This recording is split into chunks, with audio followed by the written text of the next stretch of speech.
Hi everyone, good afternoon from Vienna. My name is Adela Mehjanic and I'm the host of this channel, Making It in Austria. And today I have a great pleasure to introduce you my next guest, Emir Imamovic. Emir, welcome to the channel. Thank you very much, Adela. I'm pleased to be part of your project, and I think this is a great thing that you do for the community. Thank you so much. Let's start with the introduction from your side. So what is that Emir does on a daily basis? On a daily basis, I'm a civil engineer and father of two beautiful, happy children.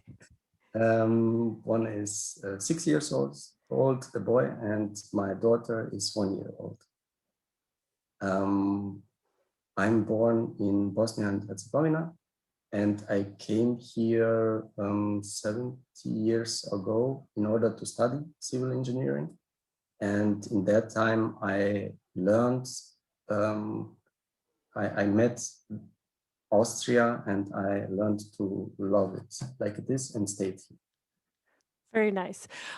So maybe you want to share a little bit more. So what do you do in your work as a senior site manager, as a civil engineer?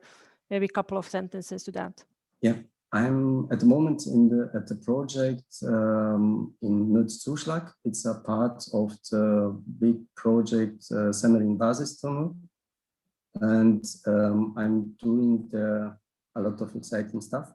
Every day we have challenges. And I try to improve things there in order to do a lot of preparation works so that we don't have to react, that we can act on time and foresee things and see them happen. And in order to predict topics, we use some tools, and this is a project where we built a part of a tunnel and longer bridge, then a rail station, and a lot of servicing buildings that are included in this. And the worth of the project is 56 million euros, and it will last about 6 years. And I spent 2 years already there, and we built half of the project, and we want to build it to the end in another 2 years, so that we can save up to 2 years for the client. And we are on a good way. Now we are about half a year in front of our time schedule. And a big part that enables, or a big tool that enables us, this is the lean management that we are using on our site. This is a tool that is not often used in the construction site, on the construction. Basically, it is coming from the car industry, and the building that the construction is using it with buildings, but not in the infrastructure. And we are the first project that is that improved it or implemented it also in the infrastructure, and it showed great results. Very impressive. I think your team must be very happy with the results.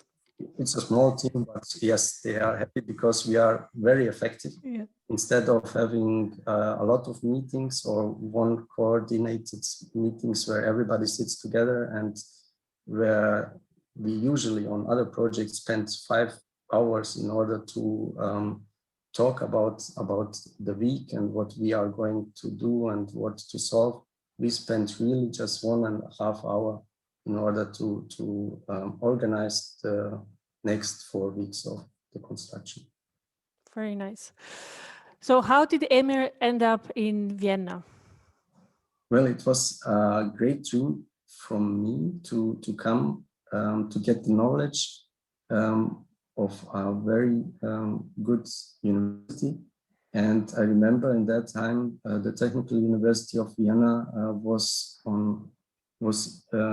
inside 150 best universities on the world. And it was really not so far away from Bosnia. So I chose to come to Vienna. And there was also one thing, and this is when Bosnia was part of the Austrian Hungarian monarchy, there was a contract between Austria and Bosnia so that the Bosnian students could come and study for free. Basically, we paid like 15 euros. It was not a really fee. So this was also one of the decisions or one of the facts that brought me to Vienna. And in my generation, there were a lot of students that just in my dorm, there were like 15 people that came together with me. So I had that great opportunity not to start from the zero, because we were all in the same situation. Mm-hmm. We were all from Bosnia, Serbia, or Croatia.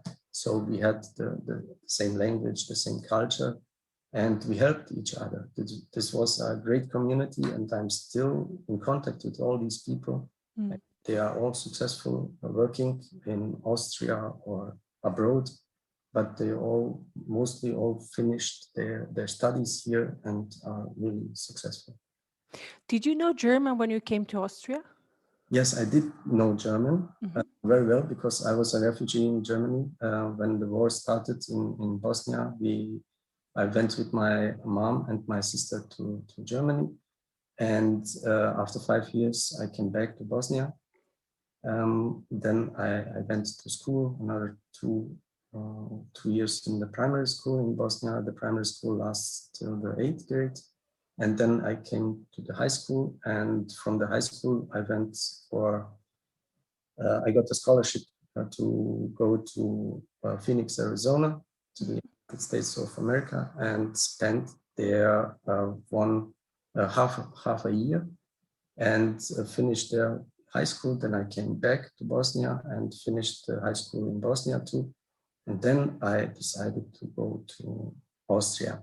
And the reason why is because my parents told me that I should just, because I wanted to stay in America and do there my studies further on, continue my studies with the college. But my parents said, it is too far away, please just pick any city or any country in Europe and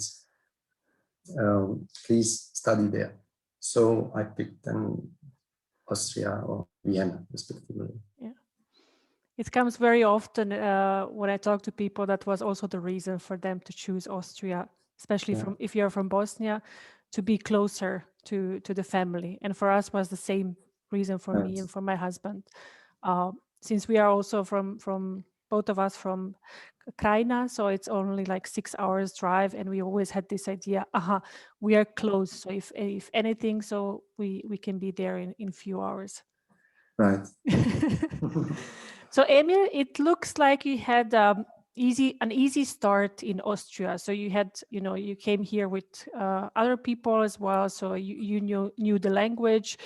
Any other obstacles or any other challenges that you have seen? I have to interrupt you because of the language, because I did know the common language, the German language. So this was something when you go and do shopping or do something just for fun. But when I came to the university and listened to the classes, I wasn't understanding maybe 40% of it, because the language there is totally different.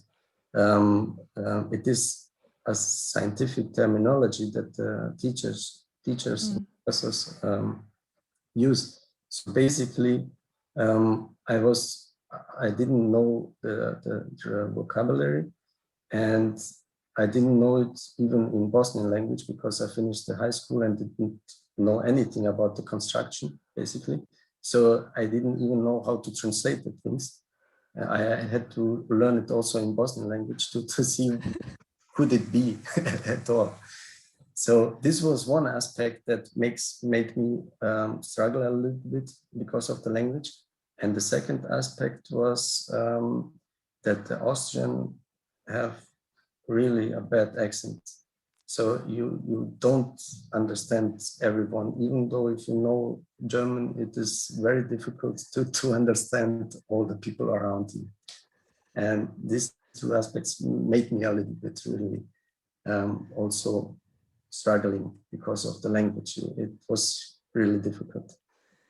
I remember my very first day here and here in Austria, and before you know that first day I was learning German at Deutsche Akademie, so it's a very, as you said, and the very first day we had the introduction. You know how it is the first day in a new company, so you have the introduction, so every department tells you what they do. And I remember my colleague Horst, who started talking in Wienerisch, and I had two other colleagues started with me as well. And I was just looking at it, literally staring at him, couldn't follow a single word. And then, you know, during the break, the coffee break, I said, Horst, if you could talk in Hochdeutsch, then I can follow you. Otherwise, I'm just, you know, staring at you over there. And then he switched, basically. Otherwise, it wouldn't make sense for me. It was too hard. And back then, I was less than 6 months here in the country, so it wasn't an easy to. No, I was also doing a job.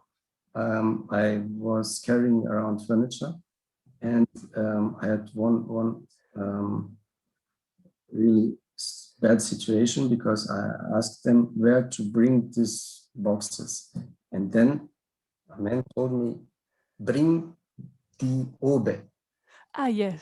And that means down in Austrian, and in German it means oben, also up. And I brought them to the 5th floor. There were about 40 boxes, and then he came back and was, "Where are the boxes?" And I was like, "On the 5th floor." He was like, "You are crazy. Yeah, I told you to take them to the basement." And I was like, "You told me oben." And I understood oben, up. This was really a crazy situation. And from there on, I was really sensitive about telling people I know German. Still learning. Right. Emir, how about, so where do you meet new people? So how about your network? Where do you go? You mean at the moment or in general? So if you have any tips, so where is your, you know, tribe kind of community? Well, I think it's very important to meet the people or to refresh also old friendships, because old friendships can make you also new friends. If you talk to somebody that you knew 10 years or 15 years ago, and then you go and drink a coffee with him, in this time of COVID is difficult, but regularly, then there are good chances to also to get know anybody or somebody else. And it's also important, I think, also for his health or her health, to do some sports. And this is a great opportunity to get to meet somebody. At work, of course, you meet a lot of people with projects, with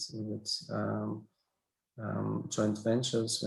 If you work in the construction, for example, we have a lot of joint venture projects with other companies, and I meet a lot of people there.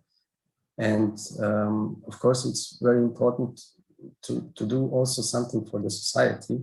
So if you volunteer somewhere, you can also meet great people. And all these things, the job, the volunteering, the sports, and the family, is also important to be a happy person. So if you don't do all these things, you won't be happy and therefore not successful, because this is like a synonym to be happy, successful. To be just happy or to be just successful is, in my opinion, not possible. Emir, how about people who are listening to us today and considering to move to Austria, or maybe considering to move abroad? What would you advise them? What they can do in their home country, for instance, how to prepare? I would advise them really to learn the language, because I think the language opens almost every door. It's a great basement to come into a community and integrate in it and become accepted from it. So I think this is the biggest investment that somebody can do. And even if you work in a cooperation or with people that are just doing English, just projects and speaking in English or doing projects in English, I had this in the first 2 years of my career. It is important to talk also to communicate in German, because all the older colleagues or the people around you just they like it when you can also speak the language that you are from the country that you are working in. So this is the most important thing. The second important thing is to be very, very motivated and to be aware that you are going to leave your comfort zone, but leaving comfort zone opens always new possibilities. So this is also very important to jump over his shadow, like the Germans say, and to set goals and then just be motivated and to be aware that it is not going to be an easy time, but it is manageable and you can reach everything you want if you just try to repeat every day your goals. Just repeat them, and then you will come up to the way to reach everything you want. Those are really two powerful things to share with the community, and I agree with the language. It's definitely, no matter if you're working in an international community and you don't need German for your work, but it will improve your quality of life if you can speak a little bit at least, and then and communicate. You don't have to speak perfectly, but even if you try and if you say something, if you show that you want, the people will accept you, because you don't have to be perfectly in language, but if you show interest, people will they will award it. Yes, that was our experience as well.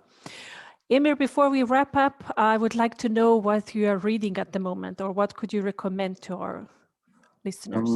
Due to the fact that I'm driving a lot by the car, I prefer Audible. And I'm listening at the moment to the 7 Habits of Highly Effective People. I like the book a lot, and I'm listening to it the second time.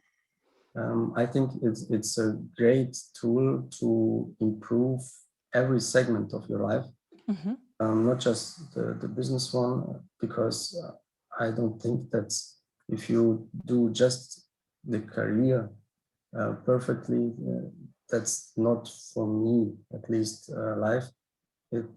Life has a lot of components, and you have to be successful in every single of them.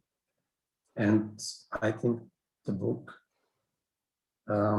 7 Habits of Highly Effective People is a really good guide to bring everybody in a position to improve himself or herself.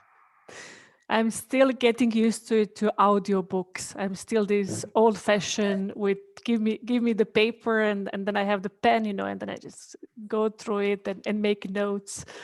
But yeah. Yes, but you have to imagine I'm working at Semmering here. I'm driving daily 2 hours.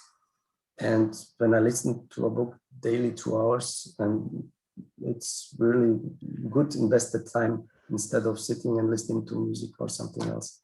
So I think in my case, it's really beautiful that we have the opportunity to live in this era where it is possible.